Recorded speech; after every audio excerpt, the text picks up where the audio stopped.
وألقي السحرة ساجدين قالوا آمنا برب العالمين رب موسى وهارون قال فرعون آمنتم به قبل أن آذن لكم إن هذا لمكر مكرتموه في المدينة لتخرجوا منها أهلها فسوف تعلمون لأقطعن أيديكم وأرجلكم من خلاف ثم لأصلبنكم أجمعين قالوا إنا إلى ربنا منقلبون وما تنقم منا إلا أن آمنا بآيات ربنا لما جاءتنا ربنا أفرغ علينا صبرا وتوفنا مسلمين صدق اللہ العظیم۔ وَأُلْقِيَ السَّحَرَةُ اور ڈال دیے گئے جادوگر ساجدین سجدے میں۔ قالوا انہوں نے کہا آمنا ہم ایمان لے آئے، ہم نے یقین کر لیا برب العالمین تمام جہانوں کے پروردگار پر، رب موسیٰ و ہارون جو رب ہے موسیٰ کا اور ہارون علیہ السلام کا۔ قال فرعون نے کہا آمنتم بہ تم اس پر ایمان لائے ہو قبل پہلے اس کے ان آذن لکم میں تمہیں اجازت دوں، ان ھذا لمکر بے شک یہ ایک مکر ہے، یہ ایک ہیلا ہے، داؤ ہے، مکرتموہ جو تم نے کھیلا ہے، فی المدینۃ شہر میں، لتخرجوا تاکہ تم نکال دو منہا اس شہر سے اہلہا اس کے شہریوں کو، فسوف تعلمون پس ان قریب تم جان لوگے، لأقطعن یقیناً میں کاٹوں گا، ایدیکم تمہارے ہاتھوں کو، وارجلکم اور تمہارے پاؤں کو، من خلاف الٹا سیدھا، ثم لأصلبنکم پھر میں تم کو سولی پہ چڑھاؤں گا، لٹکاؤں گا، اجمعین سب کے سب کو۔ قالوا انہوں نے کہا یعنی جادوگروں نے، انا الی ربنا بے شک ہم اپنے رب کی طرف منقلبون لوٹ کر جانے والے ہیں، وما تنقم اور تو انتقام نہیں لیتا، تو بدلہ نہیں لے رہا، منا ہم سے، الا مگر یہ کہ ان آمنا ہم ایمان لے آئے، بآیات ربنا اپنے رب کی آیتوں پر، اپنے رب کی نشانیوں پر، لما جاءتنا جب وہ آئیں ہمارے پاس، ربنا اے ہمارے پروردگار، افرغ تو ڈال دے، تو انڈھیل دے، علینا ہم پر، صبراً صبر برداشت، وتوفنا اور ہمیں تو وفات دے، مسلمین حالت فرما برداری میں فرما برداری کرتے ہوئے۔ یہ آج کے درس کی چند آیات کریمہ ہیں۔ اس سے پہلے والی آیات کریمہ میں حضرت سیدنا موسیٰ علیہ السلام کی دعوت کا بیان تھا، جو انہوں نے فرعون کے دربار میں فرعون اور اس کے درباریوں کے سامنے پیش فرمائی۔ نشانیاں دیکھ کر اس نے کہا یہ جادو ہے، اس کے مقابلے میں اس نے جادوگر لائے جن کی تعداد ہزاروں ہے۔ بڑی اس کو امید تھی، بڑی توقع تھی کہ ہم جیت جائیں گے اور پھر ہم ان کو بڑی مراعات دیں گے، بلکہ حکومتی عہدے ان جادوگروں کو دیں گے کہ جب یہ جیت جائیں گے، لیکن اللہ کی شان پچھلی آیات کریمہ میں ہم نے پڑھا ہے وہ ناکام ہو گئے۔ فرعون بڑا ہی ہوشیار آدمی تھا، جب اس نے دیکھا کہ میرے جادوگر ناکام ہو چکے، صرف ناکام ہی نہیں ہوئے بلکہ وہ تو حضرت موسیٰ علیہ السلام کے پروردگار پر ایمان لا چکے ہیں، اور ایک دم سے انہوں نے کیا کیا، وَأُلْقِيَ السَّحَرَةُ سَاجِدِينَ سب کے سب سجدے میں گر گئے۔ یہ سجدہ شکر تھا ان کا اللہ کی حضور، کہ اللہ کی مہربانی سے ہم نے جب نشانی دیکھی، نشانی دیکھتے ہی ہم مسلمان ہوئے، اور ہم نے اپنے پروردگار کو پہچان لیا، اس کی نشانیوں کو، اس کے پیغمبروں کو پہچان لیا، سجدہ شکر ادا کی۔ اور ایک دم سے انہوں نے کہا ہم ایمان لے آئے رب العالمین پر، تمام جہانوں کے پروردگار پر۔ کیونکہ فرعون اپنے آپ کو انا ربکم الاعلی کہا کرتا تھا۔ اس زمانے میں جو مصری لوگ تھے ان کا عقیدہ یہ تھا کہ یہ جتنے بھی آسمانوں پہ ستارے ہیں یہ سب خدا ہیں، یہ الہ اور معبود ہیں، لہٰذا پرستش اس کی ہونی چاہیے۔ اور ان کا جو بڑا معبود ہے وہ سورج ہے، سب سے بڑا ہے، اس کی روشنی زیادہ ہے، ظاہراً اس کی طاقت زیادہ ہے، تو اس کی روح بادشاہ کے اندر سرایت کر جاتی ہے۔ کوئی بھی بادشاہ مصر کا وہ بادشاہ نہیں بن سکتا تا وقتے کہ اس کے اندر سورج کی روح منتقل ہو جائے، لہٰذا یہی ہمارا رب ہے اور یہ بڑا رب ہے۔ تو فرعون خود یہ دعویٰ کرتا تھا انا ربکم الاعلی، میں تمہارا سب سے بڑا رب، اور بھی الہ ہیں لیکن سب سے بڑا میں ہوں۔ تو جب یہ جادوگر ایمان لائے انہوں نے کہا آمنا برب العالمین، ایک دم سے انہوں نے مزید وضاحت کی رب موسیٰ و ہارون، مغالطے میں نہ رہنا، ہم جس رب پر ایمان لائے ہیں وہ رب نہیں جو فرعون ہے یا دیگر، ہم تو اس رب پر ایمان لائے ہیں جو موسیٰ کا رب ہے اور حضرت سیدنا ہارون علیہ السلام کا رب ہے۔ اب جب یہ ماجرا سارا اس نے دیکھا، کوئی بھی جادوگر ایسا نہیں جس نے سجدہ نہ کیا ہو، کوئی جادوگر ایسا نہیں جس نے اپنے ایمان کا برملا اظہار نہ کیا ہو۔ فرعون کو بڑا غصہ آیا، لیکن عقلی لحاظ سے یہ لوگ، سیاسی لوگ بڑے سمجھدار ہوتے ہیں۔ اس نے ایک تیر سے دو شکار کیے۔ پہلا یہ کہ اس کو یہ خوف پیدا ہو گیا کہیں ایسا نہ ہو بنی اسرائیلی بھی سارے کے سارے اور میری قوم کے لوگ بھی سبھی نبوت کو پہچان جائیں، نشانیوں کو پہچان جائیں اور سبھی مسلمان ہو جائیں،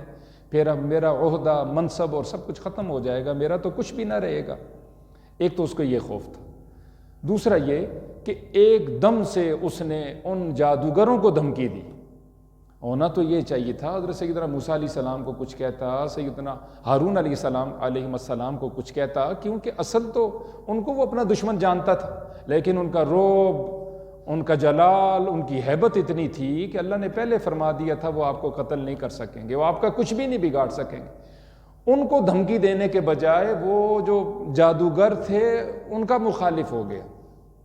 اور یہ اس لیے کہ چلو یہ تو مسلمان ہو چکے ہیں، کہیں ایسا نہ ہو ان کو دے کر دیگر مسلمان ہوں تو ان کے لیے سخت سے سخت اعلان اور سزاؤں کا اعلان کر دیا۔ اچھا تم مسلمان ہوئے ہو، لَأُقَطِّعَنَّ أَيْدِيَكُمْ وَأَرْجُلَكُمْ مِنْ خِلَافٍ، میں تمہارے الٹے سیدھے ہاتھ پاؤں کاٹوں گا۔ اگر دایاں ہاتھ کاٹا ہے تو الٹا پاؤں،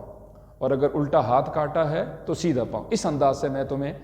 سزا دوں گا۔ اور اسی پہ بس نہیں، یہ الٹا سیدھا ہاتھ پاؤں کاٹ کے تم سب کو، ایک بھی نہیں بچے گا، اجمعین کا مطلب سب کے سب کو میں سولی پہ لٹکاؤں گا، عبرت کا نشان بناؤں گا، تاکہ اس طرح کوئی بھی حضرت سیدنا موسیٰ علیہ السلام کا ساتھ نہ دے۔ آج بھی حکومتوں کو دیکھیں، دنیا بھر کی جتنی حکومت، ذرا سی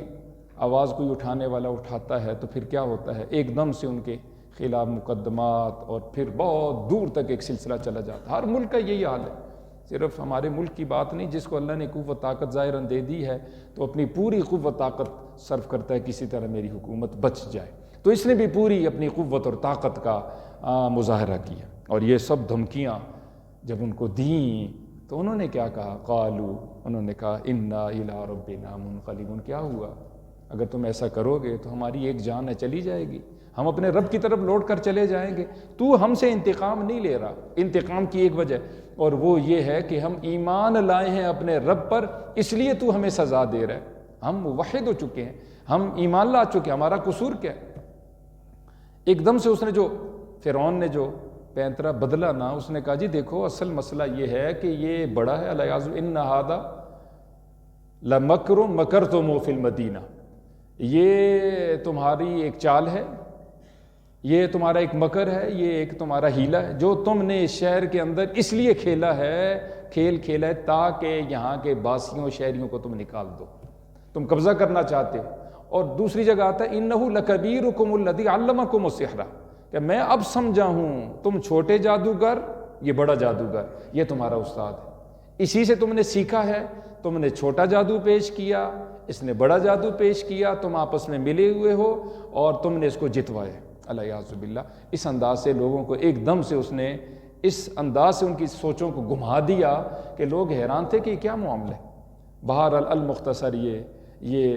جن کو دھمکیاں ملی تھیں سب، انہوں نے کہا کہ اخذ ما انت قاص، اے فرعون تو کیا کر سکتا ہے، جو تیرے بس میں ہے بس تو کر، انما تقضی حاذی الحیات الدنیا، کیا تو ہماری زندگی کو گل کر سکتا ہے تو کر لے، انا آمنا بربنا لیغفر لنا خطایانا وما اکرہتنا علیہ من السحر واللہ خیر وابقی۔ تفصیلات سورہ طٰہٰ میں موجود ہیں کہ ہم اپنے رب پر ایمان لائیں، اور اس لیے ایمان لائیں تاکہ اللہ ہمارے قصوروں کو معاف کرے۔ ہم نبیوں کے مقابلے میں آئے، ہم نے جادو پیش کیا، کفر پیش کیا ایمان کے مقابلے میں اور معجزات کے مقابلے میں، اللہ ہمارے اس قصور کو معاف کر دے، اور جہاں تک تیری بات ہے جو تیرے بس میں ہے تو کر گزر۔ پھر اس نے ایسا کیا کہ نہیں؟ عام طور پر مفسرین اکرام یہ فرماتے ہیں، قرآن و سنت میں اس کی کوئی وضاحت نہیں، مفسرین اکرام عام ایسا ہی لکھتے ہیں کہ جتنے بھی جادوگر تھے ان سب کو اسی طرح جس طرح اس نے دھمکی دی تھی ان کو لٹکا دیا گیا۔ اس موقع پہ ایک خصوصی دعا انہوں نے کی، ربنا افرغ علینا، یا اللہ تو انڈھیل دے ہم پر۔ یہ بڑا خوبصورت جملہ ہے۔ فراغ کا معنی کیا ہوتا ہے؟ ایک گلاس کے اندر پانی ہو تو کوئی آدمی کہے اس کو تم فارغ کر دو، تو مطلب یہ جو گلاس کے اندر پانی ہے وہ سارے کا سارا انڈھیل دو، اس کو نکال دو۔ تو انہوں نے اللہ کی حضور یہ دعا کی، یا اللہ ہم تو کمزور ہیں، یہ بہت طاقتور ہے، یا اللہ جو تیرے خزانوں میں جتنا صبر ہے وہ سب کا سب ہمارے اوپر انڈھیل دے، کہیں ایسا نہ ہو کہ ہمارا ایمان چلا جائے، یہ ہمارا ایمان سلب کر، یا اللہ جتنا ایمان جتنا صبر آپ کے پاس ہے اس کو ہمارے اوپر انڈھیل دے۔ دوسری دعا وتوفنا مسلمین، یا اللہ تو ہمیں وفات دے حالت فرما برداری، ہم نافرمان نہ جائیں دنیا سے، جانا تو ہے انا الی ربنا منقلبون، لیکن جانا ہمارا حالت ایمان میں۔ ہم اللہ سے یہی مانگتے ہیں جس وقت کوئی آدمی فوت ہو جاتا ہے، جو دعائیں حضور نے سکھائیں ان دعاؤں میں سے ایک دعا یہ ہے کہ اللہم من احییتہ منا فاحییہ علی الاسلام۔ اس کا معنی آپ خوب یاد کیا کریں، جن کو ذوق شوق ہے ماشاءاللہ سارے ذوق شوق والے ہیں، ہم عربی کی جو دعائیں کرتے ہیں کم سے کم اس کا ہمیں ترجمہ آئے، کم سے کم درجہ یہ، یا اللہ ہم میں سے جس کو بھی تو زندہ رکھے، سب کے لیے دعا ہو رہی ہے، اپنے لیے، اپنے گھر والوں کے لیے، رشتہ داروں کے لیے، دوست دشمن سب کے لیے، ساری امت کے، جس کو تو زندہ رکھے یا اللہ تو اس کو اسلام کی فرما برداری کی زندگی دے، ومن توفیتہ منا، اور جس کو تو وفات دے دے ہم میں سے، موت دے دے، فتوفہ علی الایمان، اس کو تو وفات دے، اس کو تو موت دے ایمان کی موت۔ تو اسلام کی زندگی، ایمان کی موت، اپنی دعاؤں میں بھی یہ الفاظ ہمیں کہنا چاہیے، جب تک زندہ ہوں یا اللہ اسلام کی زندگی، فرما برداری کی زندگی دے، اور جب میں دنیا سے جاؤں تو فرما برداری کرتے کرتے حالت ایمان کی مجھے موت دے دے۔ نبیوں نے اپنی اولادوں کو یہ وصیت کی، ہمیں بھی چاہیے ہم اپنی اولادوں کو یہ وصیت کریں۔ پہلے پارے میں حضرت سیدنا یعقوب علیہ السلام 12 بیٹے ہیں، سب کو جمع فرمایا اور کہا کہ تم میرے بعد کس کی ما تعبدون من بعدی، تم کس کی پوجا کرو گے میرے بعد؟ انہوں نے کہا نعبد الہک و الہ آبائک ابراہیم و اسماعیل و اسحاق، یا ابا جی ہم تو جس کی آپ پوجا کرتے رہے ہیں اور آپ کے آباء و اجداد پوجا کرتے ہیں رب العالمین، اس کی اطاعت و فرما برداری کریں گے۔ تو وہاں انہوں نے کہا تھا لا تموتن الا وانتم مسلمون، بچوں پھر یاد رکھنا ہرگز تم نہ مرنا مگر اس حال میں مرنا کہ تم فرما بردار، گناہ کبیرہ نہ کرنا، اللہ کو ناراض نہ کرنا، فرما برداری کرتے کرتے بچہ دنیا سے جانا۔ آج ہم میں سے کون والد ہے کہ وہ اپنے بچوں کو یہ نصیحت وصیت کرتے ہیں؟ دنیا کے نقصانات کی تو ہم ان کو خوب آگاہی دیتے، بیٹا یوں نہ کرنا، حکومتی کو جرم نہ کرنا، پکڑے جاؤ گے، گرفتار ہو جاؤ گے، جرمانہ ہو جائے گا، اب ہماری بدنامی ہو جائے گی، آپ کی بدنامی ہو جائے گی، ہماری ناک کٹ جائے گی، یہ چیزیں ہم سمجھاتے ہیں، لیکن اپنے بچوں کو کیا اللہ کا بھی خوف دلاتے ہیں؟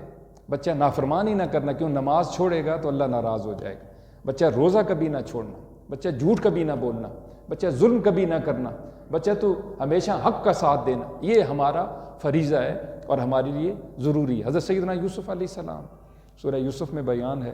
انہوں نے کہا توفنی مسلما والحقنی بالصالحین، یا اللہ تو مجھے وفات دے تو حالت فرما برداری میں، یا اللہ میں مر جاؤں تو الحقنی بالصالحین، مجھے نیک وکار لوگوں کے ساتھ ملا دینا، کیونکہ اکیلی پرواز جنت کی طرف نہیں ہے۔ فادخلی فی عبادی وادخلی جنتی، سورہ فجر، اللہ فرمائیں گے میرے بندوں میں جاؤ، پہلے جماعت میں جاؤ، پھر تم داخل ہو ان کے ساتھ جنت، اکیلا جنت میں نہیں جائے گا۔ وسیق الذین اتقوا ربهم الی الجنۃ زمرا، سورہ زمر ہے گروپ، زمر کا معنی کیا ہے؟ گروپ، گروپوں کی شکل میں تم جنت میں چلے جاؤ، یہ نبیوں کا گروپ ہے، یہ ولیوں کا گروپ ہے، یہ صحابہ کا، یہ اولیاء کا، یہ علماء کا، یہ صلحاء کا، یہ حاجیوں کا، یہ نمازیوں کا، یہ سقیوں کا۔ تو اس میں یہ سمجھایا جا رہا ہے یا اللہ تو مجھے حالت فرما برداری میں، اور یا اللہ موت کے بعد مجھے تو نیک لوگوں میں شمار فرما دے۔ یہ لازم اور ضرور۔ ایک اہم ضروری بات صبر کی۔ صبر جو ہے حضور نے فرمایا الصبر من الایمان بمنزلۃ الرأس من الجسد۔ صبر ایمان سے یوں ہے جس طرح انسان کے بدن کے اندر سر ہے، سر ہے تو دھڑ کی بھی حیثیت ہے، اگر سر اتر جائے تو دھڑ کی کوئی حیثیت نہیں، اس لیے صبر بہت ضروری ہے۔ جہاں اللہ نے قرآن پاک میں صبر کی خوبصورتی بیان کی ہے، استعینوا بالصبر والصلاۃ، حالات آئیں گے، تم نے ایک تو برداشت کرنا ہے، دوسرا نماز کی طرف توجہ۔ ان اللہ مع الصابرین، اللہ صبر کرنے والوں، بہت کم ایسا ہے کہ اللہ فرماتا ہے میں ساتھ ہوں، ان میں سے ایک چیز کیا ہے؟ ان اللہ مع الصابرین، میں صبر کرنے والوں کے ساتھ ہوں۔ ایک روایت میں آتا ہے الصبر نصف الایمان والشکر نصف الایمان، اگر ایمان کے دو حصے کریں تو آدھا ایمان صبر ہے، آدھا ایمان شکر ہے، آدھا ایمان صبر، آدھا ایمان شکر۔ حضور نے فرمایا کبھی بھی اللہ سے آزمائشیں نہ مانگو، امتحانات نہ مانگو، اور فلاں اس نے اتنی آزمائشوں سے گزرا پھر کامیاب ہوا جی، اور پھر کتنا اس کا نام ہوا۔ فرمایا نہیں، لا تتمنوا لقاء العدو، تم ہرگز تمنا نہ کرو دشمن کے ساتھ ملاقات کی کہ ہم ٹکرائیں، ہم زخمی ہوں، ہمارے لوگ مارے جائیں، کوئی غازی بنے، کوئی قیدی بنے، پھر ہم یوں یوں یوں یوں، اس کی تمنا نہ کرو، بلکہ صلی اللہ العافیہ، اللہ سے ہمیشہ عافیت مانگو۔ لیکن جب حالات ایسے پیدا ہو جائیں کہ دشمن آمنے سامنے آ چکے، حضور نے فرمایا کہ اذا لقیتم العدو فاثبتوا اور فاصبروا، جب تم دشمن کے آمنے سامنے آ جاؤ پھر ثابت قدم رہو، پھر تم صبر کرو۔ وَاعْلَمُوا أَنَّ الْجَنَّةَ تَحْتَ ظِلَالِ السُّيُوفِ، اور یہ یاد رکھ لو کہ جنت جو ہے وہ ہتھیاروں کے سائے کے نیچے ہے۔ پھر اگر دشمن نے اگر تمہاری اوپر جنگ مسلط کر دی ہے، تم مر بھی گئے تو انشاءاللہ کامیابی کا مرنا مرو گے۔ آخری بات، ضروری بات جو بہت ضروری ہے، جادو کرنا کرانا، سیکھنا سکھانا کفر ہے، یہ خوب سیکھیں۔ اس زمانے میں ہم تو اچھے لوگوں کے پاس جاتے ہی نہیں، بڑے نمازی بھی ماشاءاللہ، بڑے ظاہراً دیندار بھی ہیں، لیکن اپنے کوئی بھی مخالف ہو اس کو زیر کرنے کے لیے، وہ اچھا ہو یا برا ہو یا کچھ بھی ہو، یا اپنے مفاد کی خاطر، ہندو ہے، سکھ ہے، عیسائی ہے، لوگ کہاں کہاں تک چلے جاتے ہیں، کوئی پرواہ نہیں کرتے کہ وہ کیا ہے، وہ کرے گا کیا، وہ کہتے ہیں جی بس یہ میرا کام ہے، اگر آپ کر دیں تو میں 1,00,000 روپیہ دوں گا، جی بس کام آپ نے کرنا، وہ کچھ بھی کرے۔ یہ لمبی چوڑی ایک تفصیل ہے، لیکن میں مختصر 2 باتیں عرض کروں۔ جادو کرنے والا، کروانے والا صحیح روایات میں آتا ہے ملعون ہے۔ حضور نے 10 نصیحتیں فرمائیں اپنے صحابی عبادہ بن صامت رضی اللہ تعالیٰ کو۔ حضور نے فرمایا کہ گناہ کبیرہ میں سے جادو کرنا کرانا ہے، جادو مت کرنا، یہ تاکیدی حکم دیا حضور اکرم صلی اللہ علیہ وآلہ وسلم نے اپنے صحابی کو، صرف ان کے لیے نہیں تھا، ہم سب کے لیے تھا۔ اور سورۃ البقرہ میں تفصیل اگر آپ دیکھنا چاہیں تو اللہ نے فرمایا کہ وَاتَّبَعُوا مَا تَتْلُو الشَّيَاطِينُ عَلَى مُلْكِ سُلَيْمَانَ، لوگوں نے قرآن و حدیث کی باتوں کو چھوڑ دیا، آسمانی باتوں کو چھوڑ دیا،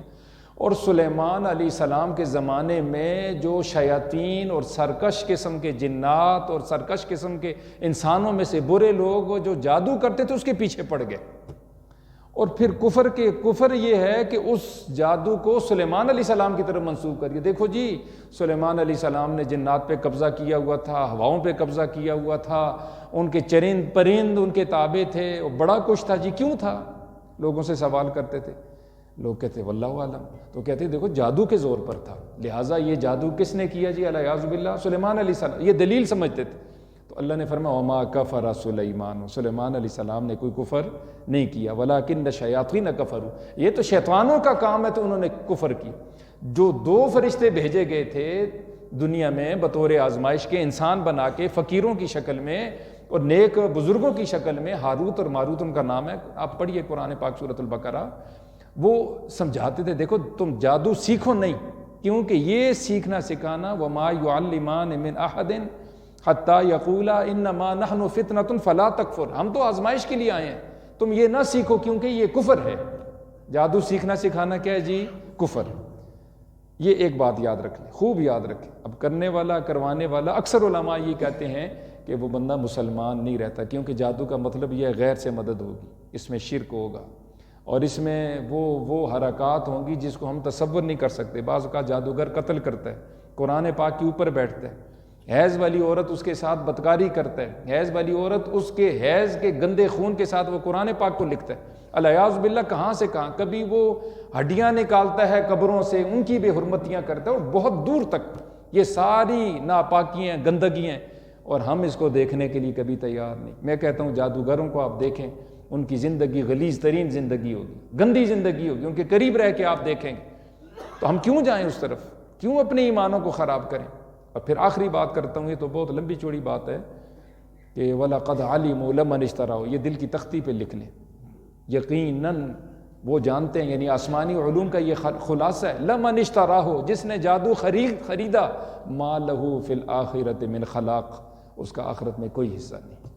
اب ہماری مرضی ہے آخرت میں ہم اپنا حصہ بنائیں یا ہم اپنے حصے کو ضائع کر دیں۔ پڑھنا چاہیں تو قرآن پاک پہلا پارہ سورۃ البقرہ کی تفصیلات وہاں دیکھیں، خود بھی سمجھیں، خواتین کو اسپیشلی طور پر سمجھائیں، اور ہمیشہ اس کا اہتمام